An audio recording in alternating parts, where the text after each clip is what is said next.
or reduction in your own personal exposure. I've got a slide here. One of the issues that I wanted to talk about, and I apologize for walking around here, making it hard for the cameras to keep on me. One of the things I wanted to talk about was, who do you believe when you see information saying, proclaiming that amalgam is totally safe, or it's totally hazardous, or it's somewhere in between? Because there are a number of organizations that say amalgam is safe, or it's acceptably, how did I put it here? Amalgam is acceptably risk-free, or is tolerable, might be a term. Those who say yes, it's risk-free, I've got listed down as, of course, the American Dental Association, the Canadian Dental Association, OECD did an analysis, but I must say that that does not show up in their environmental criteria documents, but is from a WHO or OECD dental committee. And their advice actually is counter to what's published in the environmental health criteria documents produced by WHO, which identifies dental amalgam as the single largest source of exposure, which is kind of interesting to see the difference between the dentists and the scientists, is kind of how I view it. And I think that point was made yesterday by Boyd as well. US FDA proclaims it's safe, and the amalgam manufacturers, of course, proclaim it's safe. And I've got, a friend of mine gave me a book about 6 weeks ago, and it's the wellness letter from the University of California, Berkeley, that says categorically that amalgams are safe and there is no exposure. And I was rather surprised to see that come from a university with the stature of Berkeley. But I don't know the department or unit or whatever within the university that produces that. And it's one of the issues I wanted to talk with Jim Love tonight, because I think it's something that this association should follow up on. When you have a university proclaiming there is no exposure and no risk, when there is copious amounts of literature to indicate the opposite, I think it's worth following up. Because one of the things of risk assessment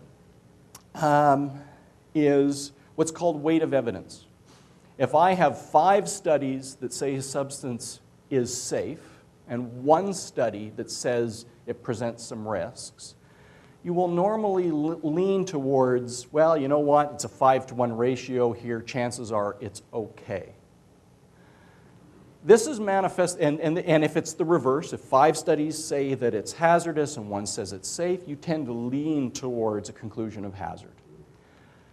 This has manifested itself, however, in an interesting pattern where you'll see repeated publications, often of the same data and information in multiple journals, particularly, I have to say, in multiple dental journals, proclaiming safety in an effort to build the weight of evidence demonstrating safety.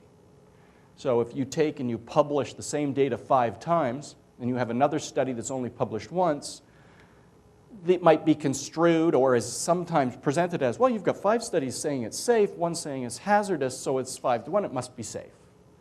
But in fact, if you have 5 studies published on the same data, that's really only 1 analysis. But it takes some critical effort to work back through a lot of that literature to conclude, find out, or discover that, oh geez, they're reporting the same data as Smith and Jones from last year.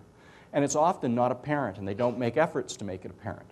So it has to be reviewed with much critical analysis to make sure that when you're counting, you know, those studies supporting versus those refuting safety, that you're comparing individual studies that are unique. And like I said, with dental amalgam, it hasn't been that way. Those that say that amalgam is not safe, or concluded that is amalgam safe, the answer being no, well, I've got myself at the top of the list, just to take credit, IAOMT, Sweden, Norway, there are others. That hasn't necessarily moved to action. You have some very mixed messages, however. Health Canada, who I worked for when I did the amalgam study, basically say don't use it in infants, pregnant women, people with kidney impairment, people with braces or other metals in their mouths, and there are a couple of other categories. And when you add all those people up, that's a fairly significant component of the population.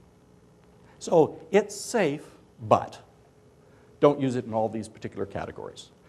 You have the situation I mentioned with the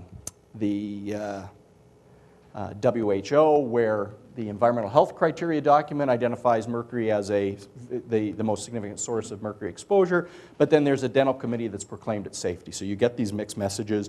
And US FDA, I think recently, some panel or other refused to accept FDA's white paper policy statement on dental amalgam, but didn't exactly proclaim amalgam as unsafe.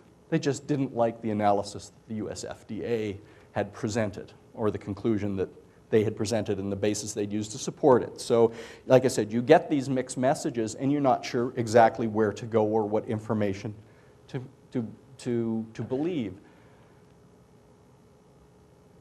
The question for you, actually, as a dentist, and I mean this individually, not as an association, is what information do you want to share with your patients? Or are you going to make the decision for them about what materials to use? Or are you going to try and educate them enough so that they can make their own decisions? My feeling is, from a personal point of view, the latter works for me. But you don't often have the benefit of the time required and the stack of information that will be necessary for a patient to read and review in order for them to make what you might consider to be an educated decision about, you know what, I've read all about that dental amalgam and mercury exposure, but I'm really not worried about it. It's okay to put those in my mouth. And I know lots of people who believe that. I know many dentists who believe it. Often they're on the executive of dental boards, but anyways. I had one who's well known in Canada. Derek Jones was with the Canadian Dental Association and proclaimed on national TV that, you know, he'd put dental amalgam in his grandson's mouth and would, you know, not hesitate to do it again if he needed a filling.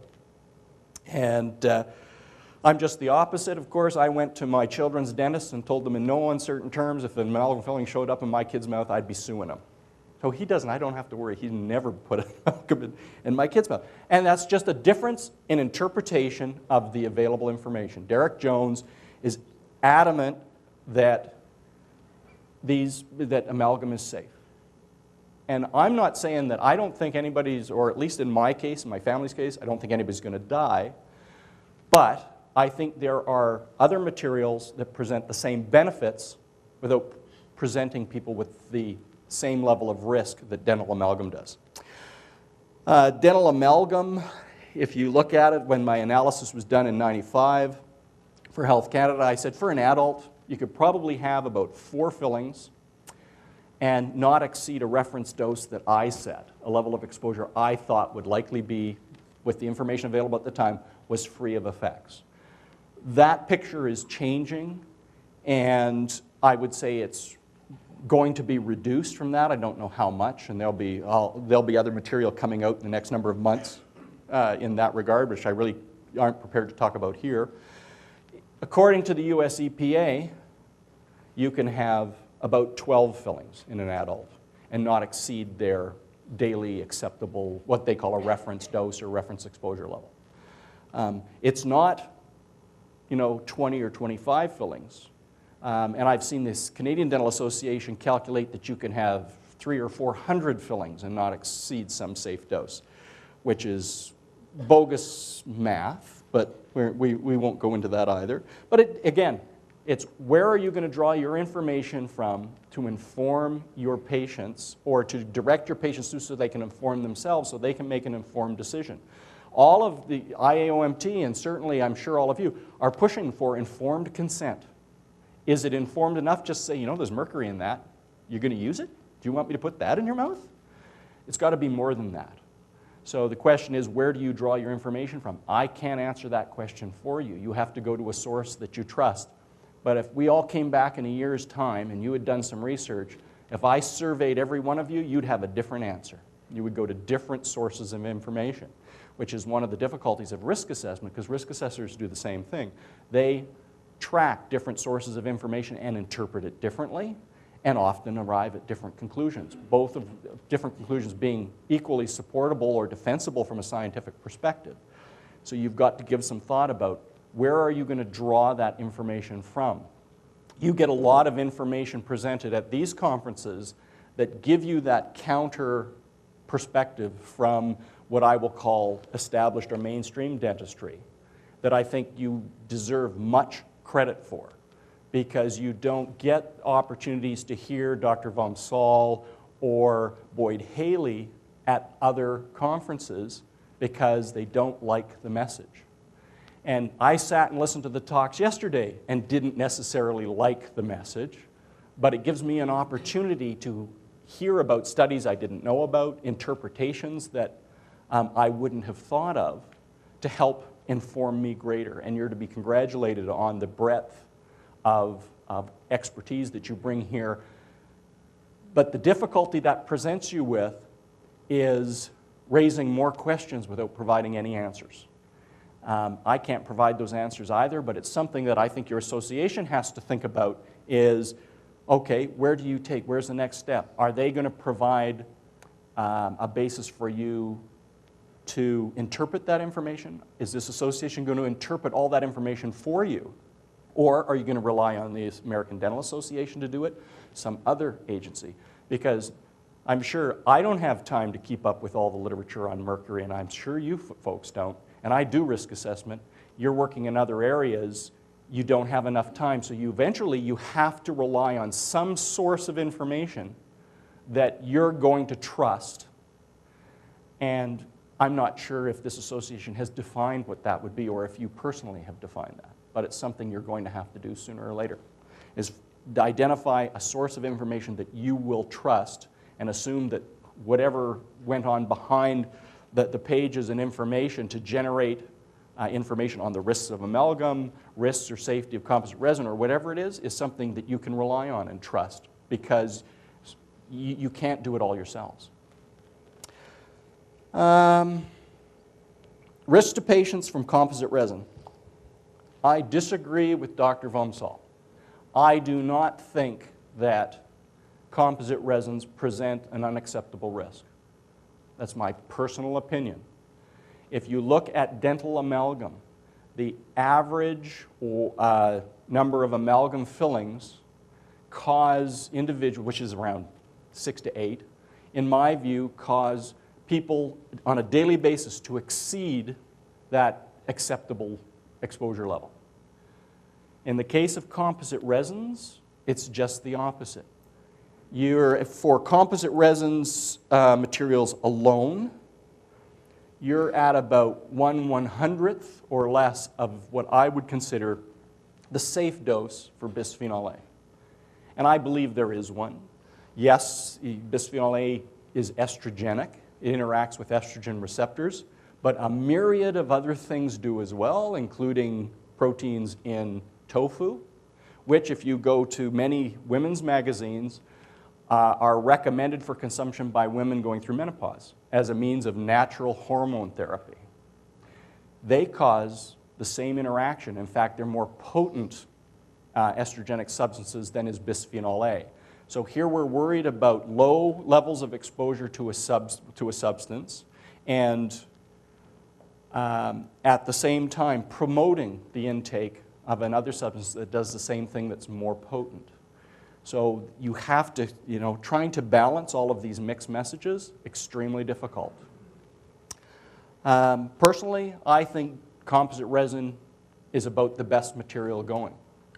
I like it for a number of reasons. One, the exposure to bisphenol A is so low as to be totally inconsequential, in my view. And that even in combination with the exposure that occurs through canned foods and other foods packaged with bisphenol A materials, total dose is likely a factor of 50 or greater below what I would consider a safe or tolerable dose. US EPA calls it a reference dose. In Canada, we call it a tolerable daily intake.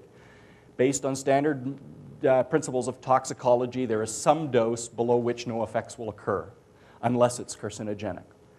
Question is bisphenol A carcinogenic or not? Well, there were links made yesterday to breast cancer.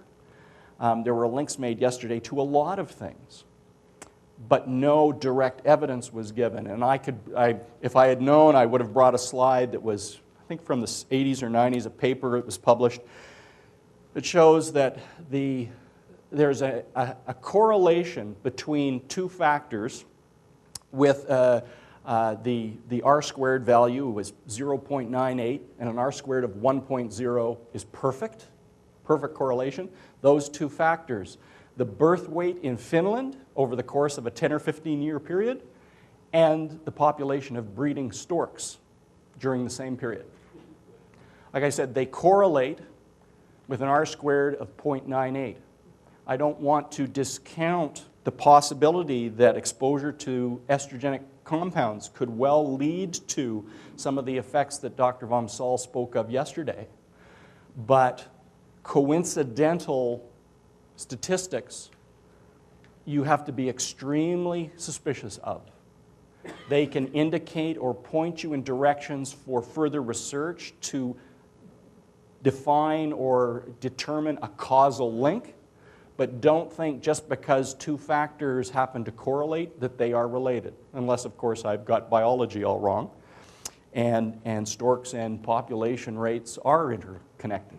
They may well be affected by a similar secondary or tertiary factor, environmental quality, heaven knows what, but I'm still convinced that storks don't deliver babies. So that relationship that's been discovered, that was demonstrated in Finland, has no plausible basis in causality. So let's keep that in mind. A lot of the relationships that were discussed yesterday were not defining any kind of causal relationship. They were presented that way.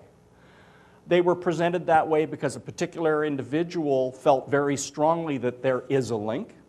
He's talking to a receptive audience, as I am now, and presenting an interpretation of the available data that he strongly believes in. And he may well prove true when the research is finished, but I would not be willing to base a regulatory decision on the information that he's presented yesterday. Certainly I would support further research to identify if there are causal associations, but as I currently work for Health Canada, I would not move to ban, restrict, or whatever a substance based on the inferred relationship from the data given yesterday. At least that's my perspective. Yes? Oh, that's fine with me. I'm just trying to give a little, I'm not trying to criticize the research. Matter of fact, I was madly writing down all sorts of references because I want to follow up with a lot of them. And I'm not trying to be critical or insulting or trying to dismiss his conclusions, but they are his conclusions. If this estradiol is already operating above threshold, what is the threshold for an external dose when the endogenous dose is already above the threshold? And anybody who has studied anything about receptor biology and the mechanisms of response knows that there can be no threshold when that has already been exceeded. And that invalidates the process of risk assessment as you are conducting it. Okay. I can't answer all those questions right now, obviously. I will make the point that injection of bisphenol A directly into the brains of animals is not the same as the dose received through ingestion or inhalation that would occur, where you have various mechanisms of first pass and other metabolism before the toxicant reaches the cells or target organs for effect. Cancer cells in vitro bathed in a solution at whatever dose are not the same as in vivo whole animal systems.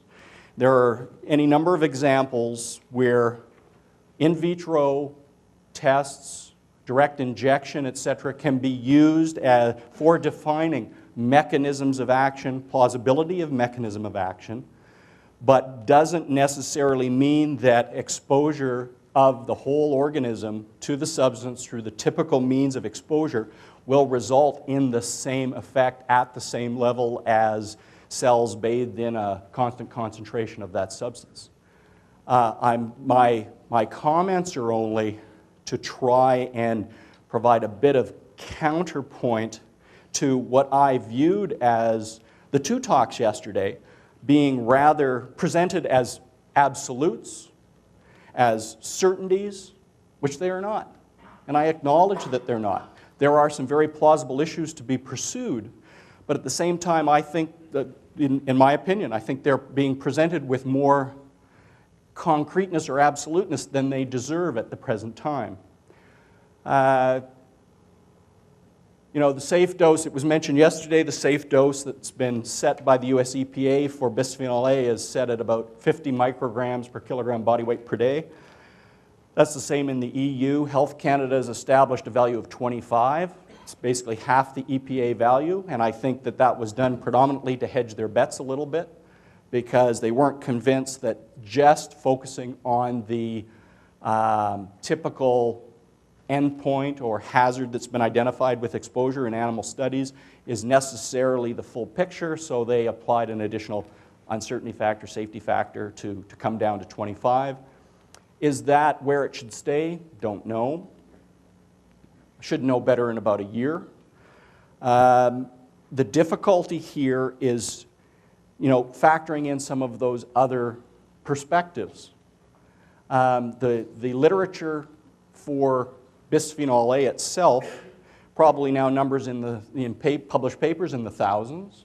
There have been at least 4, if not more, international evaluations of the substance. I honestly do not believe that there has been a conspiracy to try and hide or misinterpret or ignore critical bits of information. At the same time, there are likely political, social, and other factors that are weighed into final decisions. Like I said, I'm just trying to give a little bit of counterpoint and point out the need for membership here to have a source of information that can weigh through this and that you can trust. Or as individuals, you have to find that source of information. And the sources that I rely on are not relied on by other people or all other people, and you have to probably sort out for yourself what that source of information is going to be. I wanted to make the point that I've talked about composite resin and the exposures to bisphenol A I think do not present a risk based on current toxicological principles. Potential risks to dentists from composite resins are not going to be the same as for mercury. You tend not to drill them out, I don't think. They tend to be repaired, roughed up and repaired, if my experience is real. So there's going to be less exposure to that particulate. The particulate is predominantly silica. I think they're about 80% filled with an inert silica material, so your exposure is going to be low. The absorption or exposure to the particulate matter is not going to represent exposure to bisphenol A itself, at least not in a large part. There may be some release, but it won't be a mole equivalent. Is composite resin preferable to amalgam? Certainly, in my view, it is. If I have to have no treatment versus some treatment and I only have amalgam, I'm going to vote for amalgam for myself.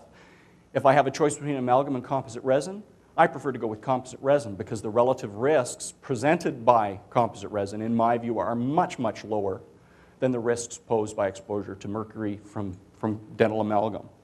Then, of course, you can move on to gold. There hasn't been a risk assessment done on gold yet, which is interesting. I did some research for this talk. It's considered to be a noble or inert metal. It's often presented as the gold standard, right? The preferable material.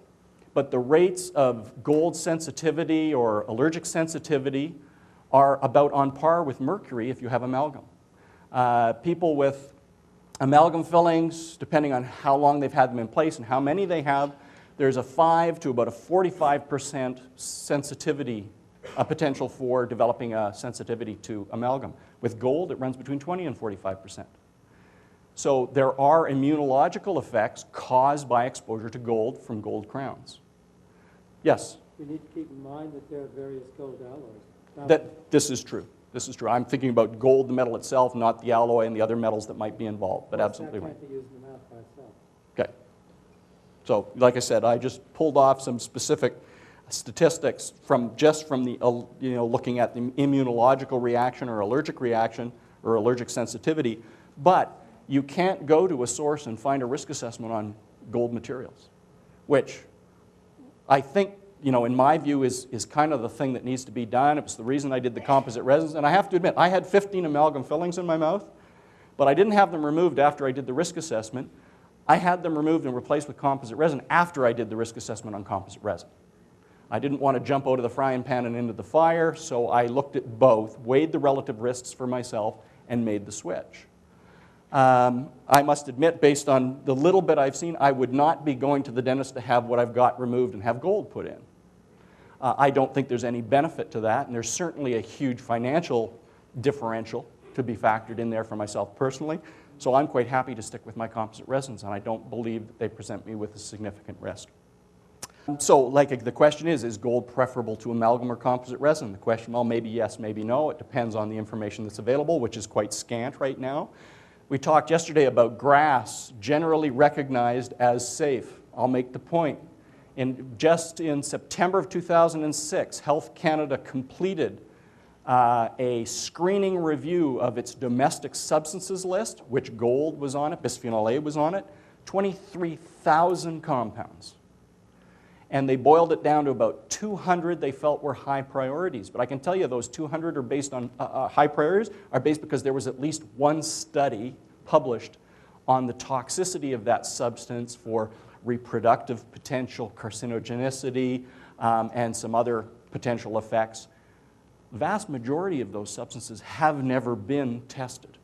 And it's assumed that, well, we've been using them for a few decades, and we don't seem to have a trail of dead bodies around, so they become generally recognized as safe. And that's how it works. I hate to say it, but we're a big pool of guinea pigs with a lot of these things. That whole approach to the introduction of new chemicals is changing in the US as well as Canada.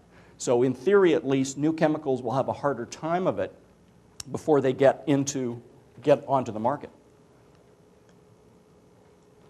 But all those that have been used for the last number of decades are generally recognized as safe, just because they haven't discovered any links to significant health effect. From a regulatory perspective, imagine what would happen if they said, okay, all 23,000 substances in your domestic substance list is about the same. We're going to stop import tomorrow. Okay, you would not have fuel. You would not be able to construct homes. You would not have the clothes that you wear. There are any number of things until they were adequately tested. So there is a huge impact to just trying to stop it. So you have to recognize there is some balance that has to be weighed here. And that's really all that, if I leave you with any message, is I'm not anti the work. I believe that decisions should be based on sound analysis of all of the toxicological and related information on substances. And then you, as a dentist, have to decide how it is you're going to inform your patient. What information sources are you going to direct them to so they can actually make that decision for themselves, assuming you don't want to be making it for them. That's all. The last slide, which you can't read, lists a number of the publications I have looking at risk assessment of amalgam, composite resin, etc. I'm going to ask Kim if she would make sure that everybody gets those full set of slides so that you can actually read them all. And you're welcome to send me an email if you have any questions about them.